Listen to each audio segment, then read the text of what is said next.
وہ کون سی جگہ ہے جہاں اللہ موجود نہیں؟ کیا آپ جانتے ہیں؟ حضرت علی رضی اللہ تعالی عنہ سے پوچھا گیا اب تک کا سب سے مشکل سوال۔ یہودیوں نے حضرت علی رضی اللہ تعالی عنہ سے پوچھا کہ بتائے جہاں خدا نہیں ہے۔ بسم اللہ الرحمن الرحیم۔ ناظرین، اللہ تعالی نے حضرت علی رضی اللہ تعالی عنہ کو عقل و خرد کی اس قدر عرفہ و اعلیٰ صلاحیتوں سے نوازا تھا کہ جو مسائل دوسرے حضرات کے نزدیک پیچیدہ اور غیر حل شدہ سمجھے جاتے تھے، انہی مسائل کو وہ آسانی سے حل کر دیتے تھے۔ اکابر صحابہ کرام رضوان اللہ علیہم اجمعین ایسے اوقات سے پناہ مانگتے تھے کہ جب کوئی مشکل مسئلہ پیش آ جائے اور اس کے حل کے لیے حضرت علی رضی اللہ تعالی عنہ موجود نہ ہو۔ ایک دفعہ یہودیوں کی ایک جماعت حضرت علی رضی اللہ تعالی عنہ کے پاس آئی اور وہ حضرت علی رضی اللہ تعالی عنہ کے علم اور دانائی کے مقام سے واقف تھے۔ وہ نادان یہ سوچ کر آئے تھے کہ اگر کسی طریقے سے وہ حضرت علی رضی اللہ تعالی عنہ کو علمی بنیاد پر شکست دے دیں تو اس سے مسلمانوں کو شرمندگی ہوگی اور ہر طرف ہمارا ڈنکا بجنے لگے گا۔ اس یہودی جماعت نے یہ بھی منصوبہ بنایا کہ ہم نہ صرف آپ سے سوال کریں گے بلکہ آپ سے سوال آپ کی کتاب یعنی قرآن مجید سے نہیں بلکہ اپنی کتاب یعنی تورات سے کریں گے۔ اس جماعت نے من ہی من یہ سوچ لیا تھا کہ اگر حضرت علی رضی اللہ تعالی عنہ ہماری شرائط کے مطابق تورات سے جواب دینے پر راضی ہو بھی جاتے ہیں تو یہی ہماری جیت ہوگی۔ لیکن کیسے؟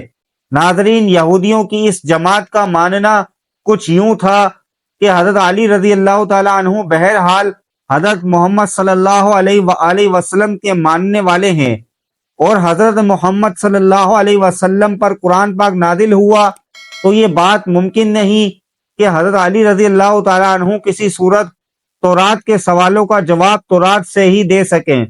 ناظرین، یہودیوں اس کی جماعت کا سربراہ جس کا نام راس الجالوت تھا، اس کی زیر قیادت یہ جماعت حضرت علی رضی اللہ تعالی عنہ کے پاس آئی تھی۔ راس الجالوت بولا، اے علی، ہم لوگوں نے آپ کے علم کا بہت چرچا سنا ہے۔ حضرت علی رضی اللہ تعالی عنہ مسکرا کر بولے، تو کیا اس بات کی تصدیق کرنے آئے ہو؟ راس الجالوت بولا، ہم آپ سے چند سوالات کریں گے، آپ کو ان سوالوں کا جواب ہماری کتاب تورات سے دینا ہوگا، اور اگر آپ نے سب کے سامنے ہمارے سوالوں کے جواب دے دیے تو ہم آپ کو باب العلم مان لیں گے۔ حضرت علی کرم اللہ وجہ الکریم نے مسکرا کے جواب دیا، میں فی الحال اس بات سے بالکل غافل ہوں کہ تم لوگ کیا سوالات کرو گے اور تم کیا سوچ کے آئے ہو۔ اگر میں تمہارے سوالوں کے جواب دینے میں کامیاب ہو گیا تو کیا تم لوگ دین اسلام قبول کرو گے؟ یہودی اس بات پر آمدہ ہو گئے کہ اگر ان کے تمام سوالوں کے جواب انہیں تورات سے مل گئے تو وہ یہودی مذہب چھوڑ کر اسلام قبول کر لیں گے، اور یہ اس بات کی دلیل ہوگی کہ جن سے آپ نے علم سیکھا ہے وہ یقیناً اللہ کی طرف سے بھیجے گئے سچے نبی ہیں۔ ناظرین، اب تمام معاملات طے پا چکے تھے اور پورا مجمع خاموش ہو کر بیٹھ چکا تھا۔ سوالوں کا سلسلہ شروع ہوا۔ یہودی عالم راس الجالوت نے مجمع کی جانب دیکھا اور علم کے تکبر سے بھرپور لہجے میں سوال کیا، اے علی، یہ بتائیے کہ وہ کون سی چیز ہے جو خدا کے لیے نہیں ہے؟ یہودی یہ جانتے تھے کہ مسلمانوں کی کتاب میں درج ہے کہ ہر چیز اللہ کے لیے ہے، اور اس بات کا جواب حضرت علی رضی اللہ تعالیٰ عنہ کے لیے دینا ناممکن ہوگا۔ مجمع میں بیٹھے تمام افراد سوچ میں ڈوب گئے کہ کائنات میں کوئی ایسی چیز بھی ہے جو اللہ کے لیے نہ ہو۔ تب حضرت علی رضی اللہ تعالیٰ عنہ نے بغیر کسی توقف کے فرمایا کہ تم جاننا چاہتے ہو کہ وہ کون سی چیز ہے جو اللہ کے لیے نہیں ہے، تو اس کا جواب شرک ہے۔ اللہ ہر قسم کے شرک سے پاک ہے۔ تمام مجمع جو بیٹھا سن رہا تھا بے ساختہ واہ واہ کہہ اٹھا۔ ناظرین، اب راس الجالوت نے دوسرا سوال کیا، اے علی، یہ بتائیے کہ وہ کون سی جگہ ہے جہاں اللہ موجود نہیں ہے؟ حضرت علی رضی اللہ تعالیٰ عنہ نے اس کو فوراً جواب دیا کہ اللہ تعالیٰ ہر جگہ موجود ہے۔ اس پر راس الجالوت بولا، اس سوال کا جواب آپ ہمیں ہماری کتاب سے دیں۔ حضرت علی رضی اللہ تعالیٰ عنہ نے فرمایا کہ کیا تمہاری کتاب میں یہ نہیں لکھا کہ حضرت موسیٰ علیہ السلام کے پاس ایک فرشتہ آیا اور حضرت موسیٰ علیہ السلام نے اس سے پوچھا کہ تم کہاں سے آئے ہو؟ تو اس نے جواب دیا کہ میں 7ویں آسمان سے آپ کے پاس حاضر ہوا ہوں۔ اتنے میں حضرت موسیٰ علیہ السلام کے پاس دوسرا فرشتہ آیا۔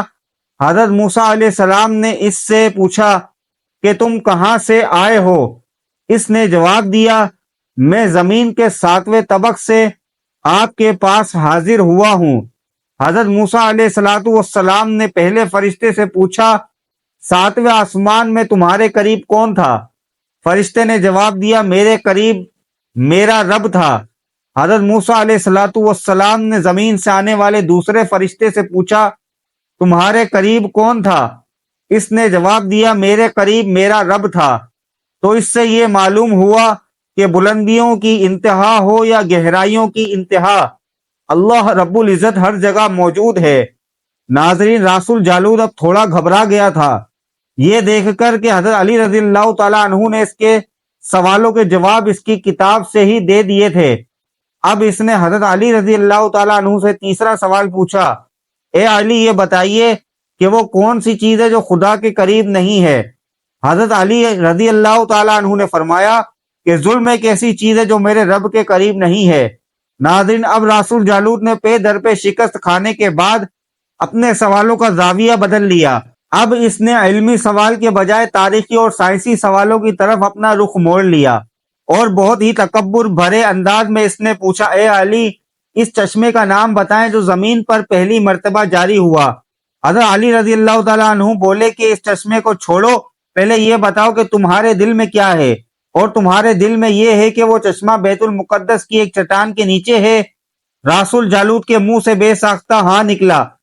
تو حضرت علی رضی اللہ تعالیٰ عنہ بولے کہ آج اپنی اصلاح کر لو، کیونکہ زمین پر بہنے والا پہلا چشمہ وہ نہیں جسے تم لوگ سمجھتے ہو، بلکہ زمین پر بہنے والا پہلا چشمہ وہ ہے جس سے حضرت خضر علیہ السلام نے پانی پیا، اور یہی وہ چشمہ ہے جس سے آب حیات جاری ہوا۔ ناظرین، رسول جالوت اب مزید گھبرا گیا تھا۔ اس نے اس گھبراہٹ میں حضرت علی رضی اللہ تعالیٰ عنہ سے ایک اور تاریخی سوال کیا اے علی یہ بتائیے کہ وہ کون سا پتھر ہے جو آسمان سے پہلی دفعہ اتارا گیا؟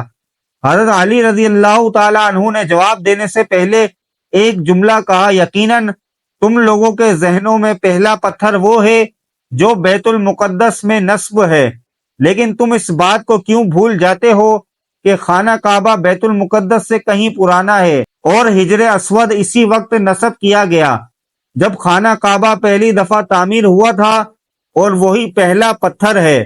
یہودی آپ کے جوابات سن کر ہمت نہ کر سکے کہ انہیں غلط قرار دیں، کیونکہ آپ ان کے جوابات انتہائی دلیل کے ساتھ دے رہے تھے اور ان کی اصلاح بھی کرتے جا رہے تھے۔ اب کی بار رسول جالوت نے ایک سائنسی سوال پوچھا۔ اس نے پوچھا یہ بتائیے کہ وہ کون سی چیزیں ہیں جو مسلسل کم اور زیادہ ہوتی رہتی ہیں؟ حضرت علی رضی اللہ تعالیٰ عنہ بغیر کسی توقف کے بولے کہ تم اپنے ماہو وسائل پر غور کرو تو تمہیں خود ہی اس سوال کا جواب مل جائے گا۔ رسول جالوت نے پوچھا وہ کیسے؟ آپ نے فرمایا کوئی دن اگلے دن کے برابر نہیں ہوتا، اسی طرح گزشتہ رات اگلی رات کے برابر نہیں ہوتی۔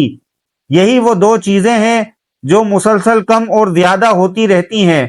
رسول جالوت نے جواب سن کر حضرت علی رضی اللہ تعالیٰ عنہ سے ایک اور سوال کیا کہ زندہ رہنے کی پہچان سانس لینا ہے، کیا کائنات میں کوئی چیز ایسی بھی ہے جو سانس لیتی ہے مگر زندہ نہیں؟ حضرت علی رضی اللہ تعالیٰ عنہ نے فرمایا کہ صبح جب نکلتی ہے تو سانس لیتی ہے، حالانکہ صبح کے پاس نہ روح ہے نہ جان۔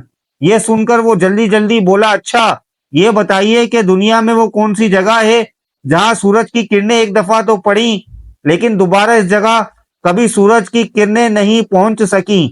حضرت علی رضی اللہ تعالیٰ عنہ نے فرمایا ہاں یہ سمندر کی وہ جگہ ہے جہاں سے حضرت موسیٰ علیہ السلام اور ان کی قوم گزری تھی، اور سمندر اللہ تعالیٰ کے حکم سے دو حصوں میں تقسیم ہو گیا تھا۔ بس اس قافلے کے گزرتے ہوئے سورج کی کرنیں اس جگہ ضرور پڑی تھیں، لیکن اس کے بعد سورج کی کرنیں کبھی بھی وہاں نہیں پہنچ سکیں۔ ناظرین، جواب پاتے ہی اس نے حضرت علی رضی اللہ تعالیٰ عنہ سے پھر سوال کیا کہ یہ بتائیں کہ وہ کون سی دو چیزیں ہیں جو ہمیشہ غائب رہتی ہیں، اور وہ کون سی دو چیزیں ہیں جو ہمیشہ حاضر رہتی ہیں۔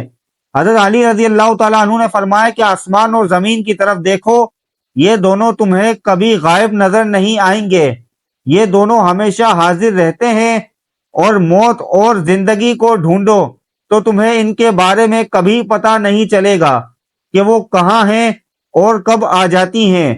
اگلا سوال رسول جالوت نے یہ کیا کہ اے علی، یہ بتائیے کہ وہ کون سی چیز ہے جس کا خالق خود اللہ ہے، مگر اسی کے بارے میں خود سوال بھی کرتا ہے۔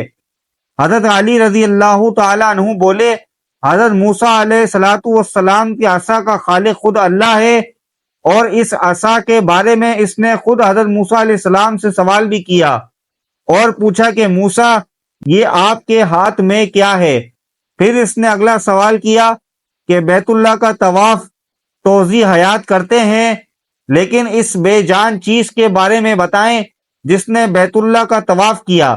حضرت علی کرم اللہ وجہ الکریم بلا توقف بولے کہ کشتی نوح ایک ایسی بے جان چیز ہے جو طوفان کے دوران اس مقام پر پہنچی جہاں بیت اللہ ہے، تو اس نے اس کے گرد 7 چکر لگائے۔ رسول جالوت نے باب العلم حضرت علی رضی اللہ تعالیٰ عنہ سے کئی سوال کیے، اور تمام کے جواب آپ رضی اللہ تعالیٰ عنہ نے بالکل ٹھیک ٹھیک بلا توقف دیے۔ تو مجمع میں بیٹھے ہوئے ایک یہودی بولا کہ حضرت، دنیا میں ہر شخص سوچ کے جواب دیتا ہے، لیکن آپ تو ہر سوال کا جواب بلا توقف دے رہے ہیں۔ حضرت علی رضی اللہ تعالیٰ عنہ نے اس سوال کے بدلے اس یہودی سے ایک سوال کیا، بتاؤ تمہارے ہاتھ میں کتنی انگلیاں ہیں؟ اس نے فوراً جواب دیا 5۔ حضرت علی رضی اللہ تعالیٰ عنہ نے فرمایا، تو نے بھی تو فوراً میرے سوال کا جواب دے دیا۔ اس یہودی نے کہا، یا علی، یہ کیسی بات ہوئی؟ مجھے معلوم ہے کہ میرے ہاتھ میں 5 انگلیاں ہیں۔ یہ سن کر حضرت علی رضی اللہ تعالیٰ عنہ نے مسکراتے ہوئے کہا، مجھے بھی یہ سارے علم ایسے ہی معلوم ہے جیسے تجھے یہ معلوم ہے کہ تیرے ہاتھ میں 5 انگلیاں ہیں۔ یہودی نادان نہیں جانتے تھے، باب العلم کے پاس کائنات کے رازوں کا علم ہے، لیکن جب انہیں تمام سوالات کے جوابات ٹھیک ٹھیک مل گئے تو رسول جالوت سمیت تمام گروہ نے کلمہ پڑھا اور سب کے سب دائرہ اسلام میں داخل ہو گئے۔ ایک دفعہ ایک شخص نے وصیت کی کہ اس کے 17 اونٹ اس کے 3 بیٹوں میں اس طرح تقسیم کیے جائیں کہ میرے بڑے بیٹے کو کل تعداد سے آدھے اونٹ ملیں، منجلے کو کل اونٹوں کا تیسرا حصہ، جبکہ سب سے چھوٹے بیٹے کو کل تعداد کا 9واں حصہ ملے۔ اس شخص کے فوت ہو جانے کے بعد شہر بھر کے صاحبان دانش بیٹھ کر سوچتے رہے کہ وصیت کے مطابق اونٹوں کی تقسیم کیسے کی جائے۔ بہت سوچ بچار کے بعد بالآخر انہوں نے حضرت علی رضی اللہ تعالیٰ عنہ کے پاس جانے کا فیصلہ کیا۔ مسئلہ حضرت علی رضی اللہ تعالیٰ عنہ کے پاس پہنچا تو آپ نے فرمایا، میں یہ تقسیم کر دوں گا۔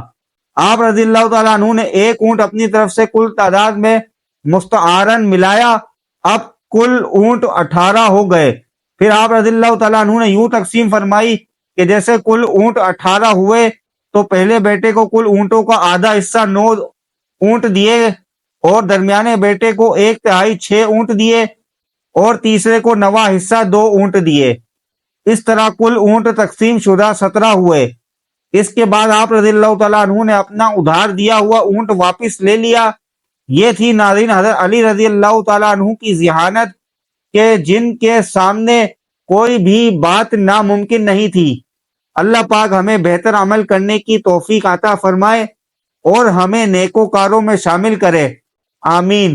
اللہ پاک ہمیں نیک عمل کرنے کی توفیق عطا فرمائے، اللہ پاک میری اور آپ کی بخشش فرمائے۔ ناظرین، کمنٹ باکس میں اللہ تعالیٰ کے 99 ناموں میں سے ایک نام ضرور ٹائپ کریں۔ شکریہ۔